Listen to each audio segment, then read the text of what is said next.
வணக்கம். சென்னை நந்தம்பாக்கம் வர்த்தக மையத்தில் நடைபெறும் அயலக தமிழர் தின விழா நிகழ்ச்சியில் முதலமைச்சர் மு.க.ஸ்டாலின் உரையாற்றி வருகிறார். அதனை நேரடியில் காணலாம். எனக்கு கொடுத்த வரவேற்பு நினைச்சு பார்க்கிறேன். இங்க ராம் பிரசாத், வீரா, சிவா, பாலா எல்லாம் வந்திருக்கிறாங்க. அமெரிக்காவில் என் மேல காட்டின பாச உணர்வை இன்னும் என்னால மறக்கவே முடியல. அதனாலதான் அயலக தமிழர் நலன் மற்றும் மறுவாழ்வுத்துறை இந்த ஆண்டு இந்த விழாவோட கருப்பொருளா எத்திசையும் தமிழனங்கன்னு தமிழ்தாய் வாழ்த்தின வரிகளை தேர்ந்தெடுத்து வச்சிருக்கிறோம்.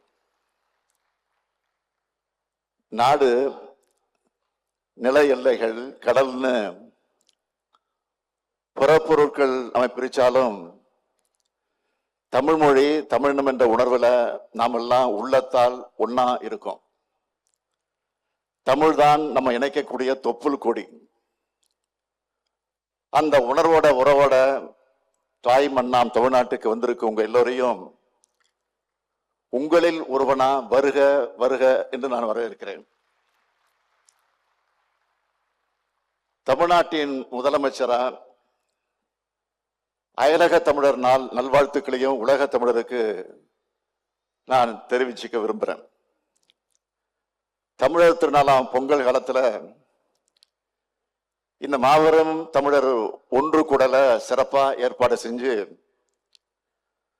நம்மோட தமிழ் சொந்தங்களை ஒருங்கிணைச்சிருக்கக்கூடிய மாண்புமிகு அமைச்சர் நாசர் அவர்களுக்கும் பொதுத்துறை செயலாளர் ரீட்டா ஐஏஎஸ் அவர்களுக்கும் அயலக தமிழர் நலவாரியத்துடைய தலைவர் திரு கார்த்திகேய சிவசேனாபதி அவர்களுக்கும் வாரிய உறுப்பினர்கள் துறை அதிகாரிகள் அனைவருக்கும் என்னுடைய நெஞ்சார்ந்த வாழ்த்துக்கள் பாராட்டுக்கள். நீங்களும் கரவொலி எழுப்பி அவங்களுக்கு வாழ்த்து சொல்ல வேண்டும் என்று கேட்டுக்கொள்கிறேன். இங்கே குடியிருக்க பலரோட முன்னோர்கள் 100-200 ஆண்டுகளுக்கு முன்பு பல்வேறு காரணங்களுக்காக தாய்மண்ணில் இருந்து சென்றிருப்பாங்க.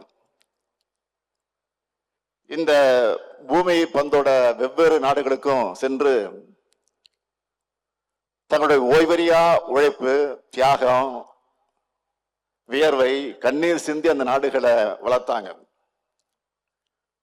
அவங்களாலதான் பாலைகள் சோலைகளாச்சு, கட்டாந்தரைகள் தார் சாலைகளாச்சு, அலைகடல்கள்ல துறைமுகங்கள் உருவாச்சு, தேயிலை தோட்டங்கள், ரப்பர் தோட்டங்கள், கரும்பு பயிர்கள் செழித்து வளர்ந்துச்சு.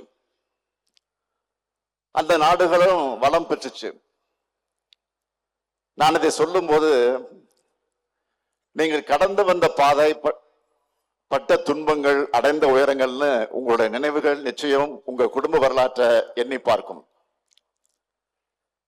அப்படிப்பட்ட தமிழ் தியாகிகளின் வாரிசுகளான உங்களை உறவா அரவணைக்கக்கூடிய அந்த பாங்கு தமிழ்நாடுக்கு இருக்கு. நான் இருக்கேன், அதை பற்றி நீங்க கவலைப்பட வேண்டிய அவசியம் இல்லை. நீங்களும் தமிழ்நாட்டை மறக்கல, தமிழ்நாடும் உங்களை மறக்கல. இதுதான் தமிழினத்தின் பாசம். அதனாலதான் அயலக மண்டல குடியேறினாலும் உங்கள் முன்னோர்களும் நீங்களும் தமிழை வளர்க்கிறீங்க. இப்படி அயலக மண்ணிலையும் தமிழுக்காக பாடுபட்ட சான்றோர்களை, வழித்தோன்றர்கள் மற்றும் அண்மை காலங்களில் வெளிநாடுகளுக்கு சென்று இந்தியா வளமாக வாழ அந்நிய செலவாணியை ஈட்டித்தரும் தமிழ் சொந்தங்களுக்கு நன்றி சொல்லவும் அங்கீகாரம் வழங்கவும் நம்ம திராவிட மாடல் அரசு அயலக தமிழர் நாளை கொண்டாடுகிறோம். 4வது ஆண்டா இந்த நிகழ்ச்சியை நடத்துறோம். ஏதோ ஒண்ணு கூடணும், பழம்பெரும் பெருமைகளை பேசணும்னு நாம் கலைஞ்சு போகல. கடந்த காலங்களில் தீட்ட திட்டங்களோட செயல்பாட்டை ஆராய்ந்து நிகழ்கால வளர்ச்சிக்கு என்ன தேவை என்ற போக்க ஆய்வு செஞ்சு எதிர்காலத்தில் அயலக தமிழர்கள் மேலும் சிறப்பாக வாழ்வதற்கான திட்டங்களை உறுதிப்படுத்துவோம். அதுக்காகத்தான் ஒரு குடையின் கீழ் இயங்குகிறோம். அயலகங்கள்ல குடிமக்களா வாழக்கூடிய தமிழர்களும் அயலகங்களுக்கு சென்று உழைக்கிற தமிழ்நாட்டு தமிழர்களும் வளமாக வாழத்தான் அயலக தமிழர் நலன் மற்றும் மறுவாழ்வுத்துறை ஓய்வில்லாமல் உழைக்குது. நிலமெங்கும் நிறைந்திருக்கக்கூடிய எல்லா தமிழர்களுக்காகவும் செயல்பட்டு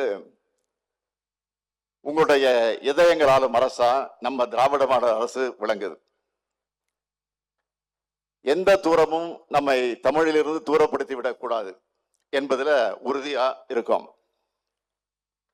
அதனாலதான் அயலகங்கள்ல தமிழ் வளர்க்கும் பல திட்டங்களை செயல்படுத்தி வரோம். அதுல சிலவற்றை குறிப்பிட்டு சொல்லணும்னா, தமிழ் பரப்புரை கழகம், தமிழ் பண்பாட்டை காக்கும் பல்வேறு நிகழ்ச்சிகள், தமிழுக்காக பாடுபடும் தமிழ்ச்சங்கங்களுக்கு விருதுகள் மற்றும் அங்கீகாரம், இலவச சட்ட மையங்கள், அயலக தமிழர்களோட குழந்தைகள் நமது தாய்மொழியை கற்க, தமிழ் இணைய கல்விக் கழகம் வழியா தமிழ் சங்கங்களோட இணைஞ்சு தமிழ் கற்றுக் கொடுக்கிறோம். இதுல தன்னார்வலர்களாக செயல்படுகிற ஆசிரியர்களுக்கு சிறப்பு ஊக்கத்தொகை மற்றும் தமிழ்நாடு அரசின் சான்றிதழ் வழங்குகிறோம்.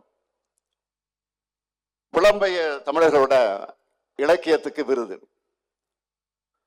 தங்களுடைய நாட்டில் சமூக நலத்துக்கும் தாயக வளர்ச்சிக்கும் பங்களிக்கிற தமிழர்களுக்கு விருதுகள், போர் மற்றும் இயற்கை பேரிடர் காலங்களில் தாயகத்துக்கு அழைத்து வர சிறப்பு விமானங்களுக்கு உதவி, அயலகங்கள்ல இருந்து தமிழ்நாட்டில் தொழில் தொடங்க நினைக்கிறவங்களுக்கு உதவி செய்கிறோம். இது மூலமா வேலை வாய்ப்புகளும் அதிகரிக்கும். இப்போ கூட நான் முதல்வன் திட்டத்தின் மூலம் பயிற்சி பெற்று வரும் மாணவர்களுடைய ஆளுமை திறனை எடுத்துக்காட்டுகிற வகையில சிறப்பு அமர்வுகள் ஏற்படுத்தப்பட்டிருக்கு. அடுத்து உலக மக்களோட வாழ்வியல்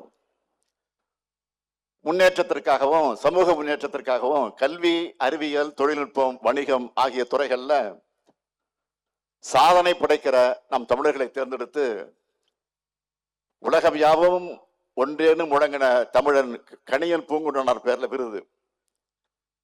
இப்போ இந்த மேடையில 6 முக்கிய துறைகள்ல முத்திரை பதிச்ச சாதனை தமிழர்களுக்கு நான் விருதுகளை வழங்கி இருக்கிறேன். அதுக்கு மணிமுகடமா அயலக தமிழர்களை பன்முகத்தன்மையோடு விளங்குகிற ஒரு தமிழரை தேர்ந்தெடுத்து தமிழ் மாமணி விருதும் பட்டயமும் இங்கே வழங்கி இருக்கிறோம். அயல்நாட்டு தமிழர்கள் மற்ற தமிழ் சங்கங்களுக்கும் தமிழ்நாட்டுக்கும் இடையே உறவு பாலமாக செயலாற்றும். அயலக தமிழ் இளைஞர் ஒருவருக்கு சிறந்த பண்பாட்டு தூதுவர் என்ற விருதையும் இந்த ஆண்டு முதல் வழங்கியுள்ளோம்.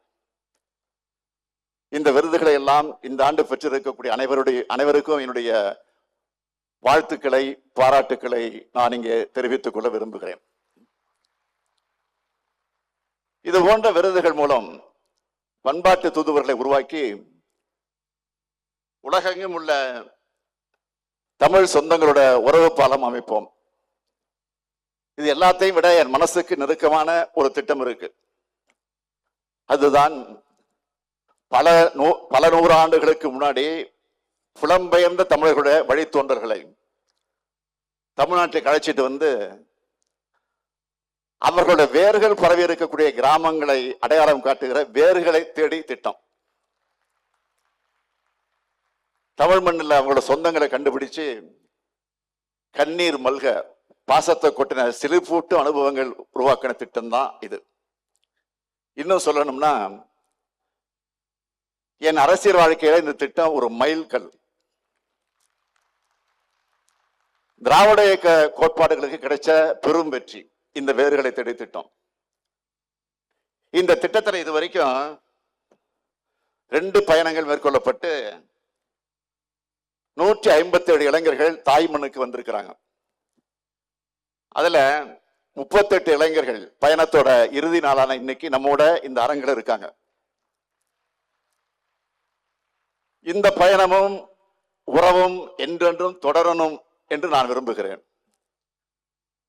அடுத்து அயலகங்கள்ல பணிபுரியக்கூடிய தமிழர் நலனுக்காக அயலக தமிழர் நலன் மற்றும் மறுவாழ்வுத்துறை செஞ்சிருக்கக்கூடிய சிலவற்றையும் குறிப்பிட்டு காட்ட விரும்புகிறேன். வெளிநாடுகளில் ஏற்படுகிற இன்னல்கள் மற்றும்